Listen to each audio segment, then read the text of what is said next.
শুক্রবারে ব্রাজিলের প্রথম ম্যাচ চিলির সাথে সকাল ৬টা বাজে। তার জন্য ব্রাজিল কোচ যে দল ঘোষণা করছিল সেখান থেকে অনেক প্লেয়ার ইনজুরির জন্য আসলে ছিটকে গেছে। নতুন কিছু প্লেয়ার দলে ইনক্লুড হয়েছে, সেখানে মিডফিল্ডে আন্দ্রেস পেরেরাকে ইনক্লুড করা হয়েছে, বেরাল্ডোকে সুযোগ দেওয়া হয়েছে, তারপরে হচ্ছে ফ্যাব্রিজো ব্রুনোকে সুযোগ দেওয়া হয়েছে এবং গোলকিপার অ্যালিসন বেকারের জায়গায় এখানে ওয়েভারটনকে সুযোগ দেওয়া হয়েছে। আমার মনে হয় যে আগে যে টিমটা ছিল সেখান থেকে একটু হলেও ব্যালেন্সটা বাড়ছে, যেহেতু যে দল ঘোষণা ব্রাজিল কোচ করছে সেটা তো অবশ্যই খুব একটা ব্যালেন্স তা বলবো না, তবে নতুন যাদেরকে সংযোজন করছে এটা মনে হচ্ছে একটু ব্যালেন্স আসছে টিমে। এখন এই ব্যালেন্স টিম থেকেই কিন্তু আমাদের একটা স্টার্টিং 11 তৈরি করতে হবে, কারণ আপনার কাছে এর চেয়ে অপশন আর নাই, চাইলেও কিন্তু নাই, কারণ যে দল ঘোষণা করছে এর বেশি আপনি চাইলেও কাউকে ইনক্লুড করতে পারবেন না। তাহলে এদেরকে নিয়ে কিন্তু আমাদেরকে এই বিশ্বকাপ বাছাই পর্বে দুটা ম্যাচ খেলতে হবে, একটা হচ্ছে চিলি আর একটা হচ্ছে পেরুর সাথে।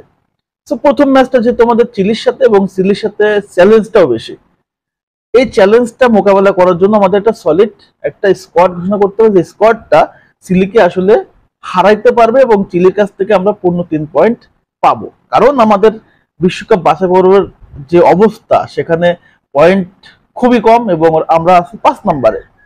তো ফার্স্টে যদি বলি তাহলে আমাদের যেহেতু গোলকিপার হিসেবে আমরা যে জায়গাটায় আলিসন বেকারকে আসলে চুজ করতাম, আলিসন বেকার ইনজুরিতে চলে গেছে, অনেকগুলো প্লেয়ারই ইনজুরিতে গেছে, সেখানে Alisson Becker one of them.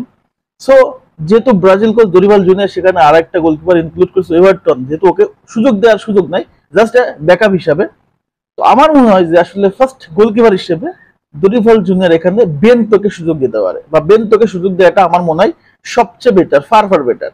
আমরা বেনতোকে দুটা ম্যাচ দেখছিলাম, একটা হচ্ছে আপনার ইংল্যান্ডের সাথে ফার্স্ট ম্যাচ, এবং পরের ম্যাচ দেখছিলাম স্পেনের সাথে, দুর্দান্ত সেভ করছিল এবং সে এই মুহূর্তে ব্রাজিলের আমার মনে হয় ফার্স্ট চয়েস গোলকিপার হওয়া উচিত, অ্যালিসন এবং এডারসন থেকে বের হয়ে যে। সো আমার ফার্স্ট চয়েস হচ্ছে বেনতো গোলকিপার হিসেবে।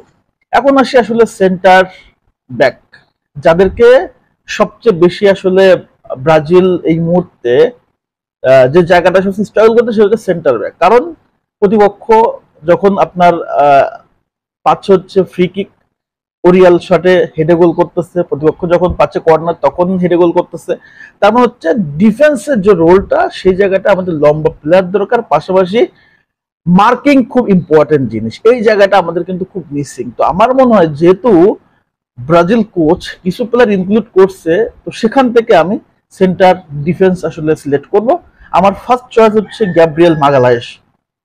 আর্সেনালের এই সেন্টার ডিফেন্স অসাধারণ, এবং তার যেমন আসলে ট্যাকেল করার ক্ষমতা, পাশাপাশি প্রতিপক্ষর গোলবারে আসলে আক্রমণের জন্য সর্বোচ্চ সুযোগ তৈরি করতেও পারে দুর্দান্ত ভাবে। সো এখানে গ্যাব্রিয়েল মাগালাইসের সাথে আমি চাই ফেব্রিজিও ব্রুনোকে, কারণ ব্রুনো ফিজিক্যালি ফিট, এবং ব্রুনোর আরেকটা বিষয় সবচেয়ে ভালো, সেটা অনেক লম্বা, এবং লম্বা থাকার কারণে প্রতিপক্ষ অনেক সময় ছোট্ট সুযোগ পাইলে কিন্তু আপনাকে গোল করে দেবে হেডের মাধ্যমে। সো এই জায়গাগুলো আমার মনে হয় বোনো খুব সুন্দরভাবে হ্যান্ডেল করতে পারে। সো ডিফেন্সে দুজন, একটা হচ্ছে বোনো আর একটা হচ্ছে গ্যাব্রিয়েল মাগালায়েস। এখন আসি ফুল ব্যাক, রাইট ব্যাক হিসেবে যদি দেখি তাহলে এখানে দানিলোকে আসলে কোচ চাইলেও কি, আমি না চাইলেও কি, কোচ তাকে নামাই দিবেই।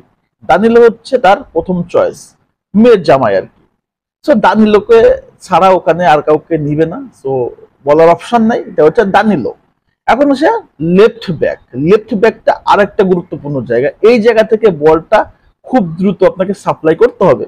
তো যেহেতু আপনার অ্যালেক্স টেলেসকে দলে সুযোগ দিচ্ছে, তা আমার মনে হয় যে এখানে অ্যালেক্স টেলেসকেই কিন্তু সুযোগ দেওয়া উচিত। তাহলে অ্যালেক্স টেলেসের একটা সময় ভালো আমার ফেভারিট প্লেয়ার ছিল ম্যানচেস্টার ইউনাইটেড যখন ছিল, কিন্তু সে যখন ফর্ম হারাই গেছে তখন থেকে আর কিন্তু তাকে দলে সুযোগ দেওয়া হয়নি, যেহেতু আবার সুযোগ পাইছে চাই ফর্মটা ফিরে পাক। তো তাকে যদি আসলে লেফট ব্যাকে সুযোগ দেওয়া হয়, এবং তারও কিন্তু ওই সুযোগটা আছে প্রতিপক্ষকে আসলে চাপ তৈরি করা এবং বলটাকে সর্বোচ্চ সাপ্লাই দেওয়া হচ্ছে থার্ড রান পর্যন্ত, ফাইনাল থার্ডে। তো এটা হচ্ছে গেল আমার আসলে সেন্টার ব্যাক এবং ফুল ব্যাক। এখন আসেন মিডফিল্ডার, মিডফিল্ডের জায়গাটা সবচেয়ে বেশি সেন্সিটিভ জায়গা, কারণ এইখান থেকে যেমন আপনাকে বল ডিফেন্স করতে হবে, অ্যাট দ্য সেম টাইম এখান থেকে কিন্তু আপনাকে আক্রমণের পরশা সাজাইতে হবে। সো আমার যেটা মনে হচ্ছে যে এই মুহূর্তে রাফিনা যে পারফরমেন্স করতেছে বার্সেলোনাতে, এবং রাফিনা হচ্ছে বার্সেলোনার one of the most greatest performer বর্তমান। যে কোনো পজিশনের রাফিনা দুর্দান্ত, সেটা হচ্ছে রাইট উইং, লেফট উইং, 10 নম্বর, মিডফিল্ড এবং এমনকি ডিফেন্সিভ রোলও প্লে করতেছে। তো আমার মনে হয় যে রাফিনাকে একটু সুযোগ দিতে হবে উপরে এবং তাকে মিডফিল্ডার হিসেবে খেলানো উচিত। অ্যাটাকিং মিডে তাকে খেলানো উচিত এবং হোল্ডিং মিডফিল্ডার হিসেবে আমার মনে হয় এখানে খেলাইতে হবে হচ্ছে আন্দ্রেস পেরেইরা, এবং ডিফেন্সিভ মিড হিসেবে আমার মনে হয় এখানে খেলানো উচিত ব্রুনো গুইমারেস।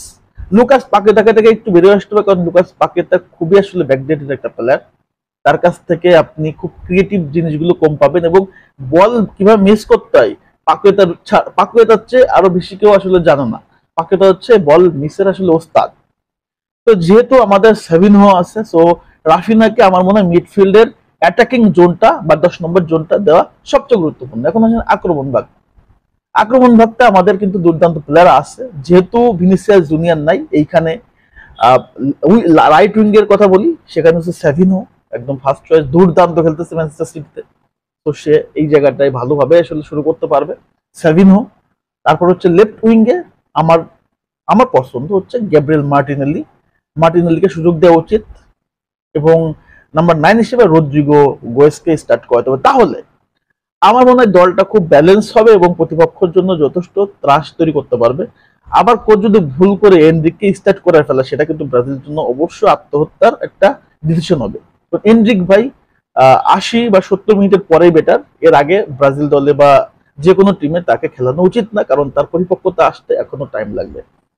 তো এই মুহূর্তে আমার যেটা মনে হচ্ছে, আমি আবার বলি যে দলটা কেমন হতে পারে। এক হচ্ছে Bento, Gabriel Magalhaes, Fabrizio Bruno, তারপর হচ্ছে Alex Telles, Danilo, Andreas Pereira, Raphinha, Bruno Guimaraes, Savinho, Rodrigo এবং গ্যাব্রিয়েল মার্টিনেলি। এই টিমটা নিয়ে আমি মনে করি যে আমরা চিলির সাথে যদি খেলতে পারি, আমরা পূর্ণ 3 পয়েন্ট নিয়ে শুধু না, প্রতিপক্ষকে ডোমিনেট করে মাঠ ছাড়তে পারবো। দেখা যায় এখন কোচের উপর সবকিছু, কোচ কি সিদ্ধান্ত গ্রহণ করে, কোচের আসল প্ল্যান কি এবং কাদেরকে ডিপেন্ড করে কোচ দলটা সাজায়।